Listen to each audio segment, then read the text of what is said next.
What's happening? I was just about to do something really funny. I'll tell you what's happening. It's the end of the world, and we've been left behind.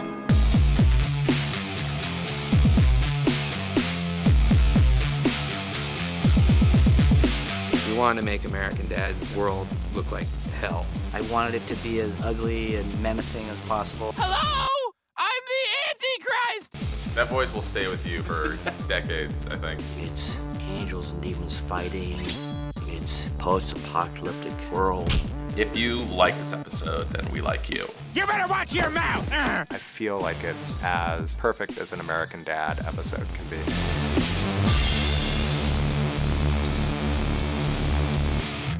We always wanted to do a Rapture episode because, you know, the Rapture is a very big idea in Christianity, and Stan has a very strong belief in his faith. There's absolutely no other episode that we've done in the 100+ episodes we've made that is more perfectly suited for the character of Stan. Damn it! This country's gone to hell since the Democrats took over. I mean, we have a right-wing Republican, essentially fundamentalist character, and there's just no better conflict than a guy like Stan finding out that he was left behind. Come on, Francine, don't make me late for church again. God pays twice as much attention on Christmas. We have a history at American Dad of doing Christmas episodes where we can really go off on fantastical larks, and from there, it really gives a lot of free reign to just, go all the way and actually embrace the idea of the rapture really happening. There was a moment where we walked out onto a ledge where we're like, 9 acts, 3-part episode. We pulled back from that ledge pretty quickly. But it was bandied around that we could maybe do this as our American Dad movie. In those situations when you feel you have an idea that's so great that you could expand it, when you're forced to actually condense it, it ends up being, just a really, action-packed, comedy-packed episode.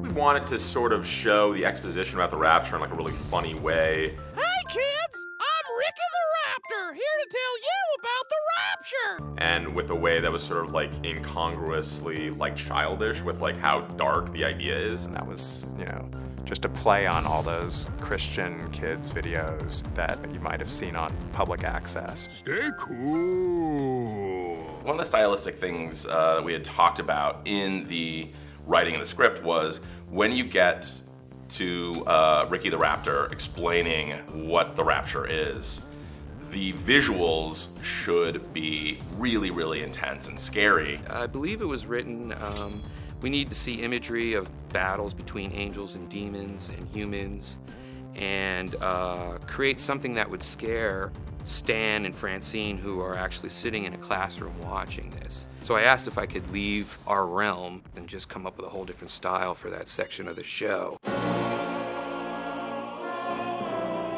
And I asked Jeff Rebner if he'd be willing to offer up his style for the section. Soon after the table read, I had people come up to me and say, my God, this thing's right up your alley. It's angels and demons fighting, post-apocalyptic world. And I'm like, that's not American Dad. Once Jeff started showing up with all these monsters that he had created, it was a beautiful thing to look at. Rebner is fantastic, and just the whole animation department came together to make sure that this was, really, really special visually. Once the artwork was done, one of the PAs was scanning it into the computer, and she once told me she had nightmares. I felt bad about it, but at the same time, like, yeah, it's like I'm finally doing my job. It's like, that's what I wanted. The scenes that Jeff drew were very comic book looking, and I had actually originally started working in comic books. So I was very familiar with that world and how to try to utilize the heavy blacks that we used in it. And then when we got to the Antichrist, I kind of wanted to highlight him since we were going to be setting him up for later on in the episode. People are expecting something like that to be the Antichrist that Jesus and Stan are going to have to fight together. That was part of why we chose the style that we did.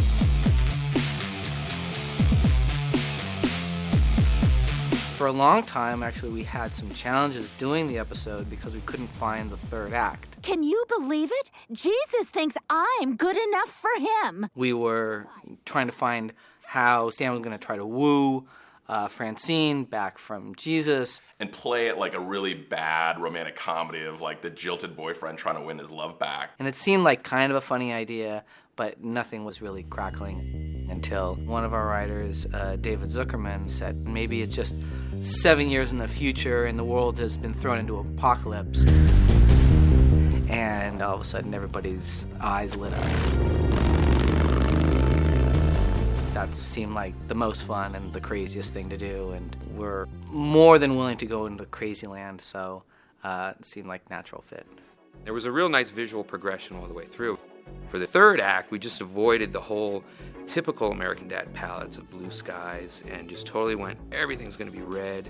We wanted to make American Dad's world look like hell for 7 years. Obviously, we were referencing a lot of John Carpenter films, you know, Escape from New York and Blade Runner, Ridley Scott film. We were going for genre homage. It was our, like, we're going to do, what if this came out the same summer as one of those movies? You know, it's the loner in the apocalypse trying to save the world. And I knew that, okay, this is going to look really cool because it's completely different than what we normally do. The Antichrist. Condemn them, Mother! For they know exactly what they do! The Antichrist reveal is one of my favorite moments of, it's just like a complete, unexpected curveball comedy surprise.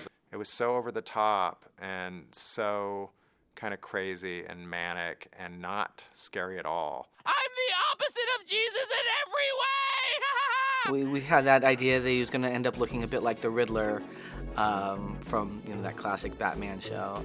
I like the idea that they did write the kind of Riddler-looking character because I thought when the Antichrist showed up, it was just natural to go for that Batman villain type of angle. So every time he was present, all of a sudden the camera would just twist. Sorry, do-gooders! And every shot after that would be at an angle. I think that Joe just kind of looks at the world like this, so I think that it looked normal to him. It just became like another way to emphasize the third act. And Walter Murphy, who did the score, certainly added stuff to that as well.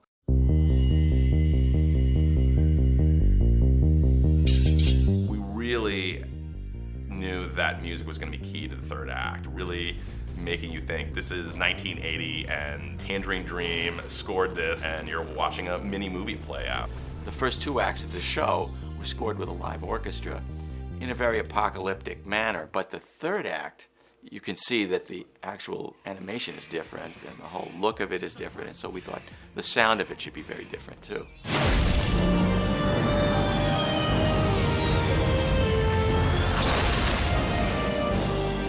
And so the third act is all electronically done.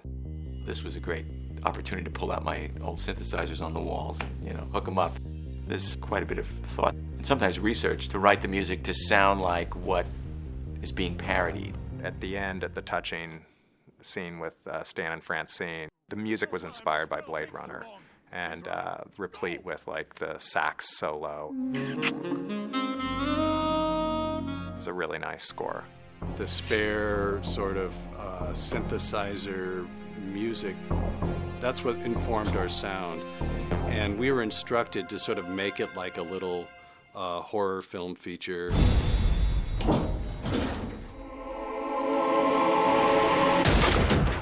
It has to have weight to it, and it has to connect with the audience.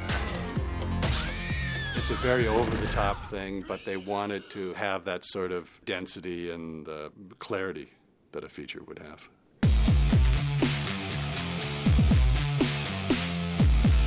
It's by far the best episode we've done on many different levels, and even though I strongly suspected that there's no way I could ever top it, I went on and continued to try. I dropped my meatball in the pool. I always wanted people to think it was one of the best episodes of the show. I'm just grateful that we were able to make it. And we had so many talented people along, helping make, one of my favorite episodes of the show ever. Go to heaven. And I'm proud of all of our Christmas episodes, but people truly do love this crazy Rapture thing that we did.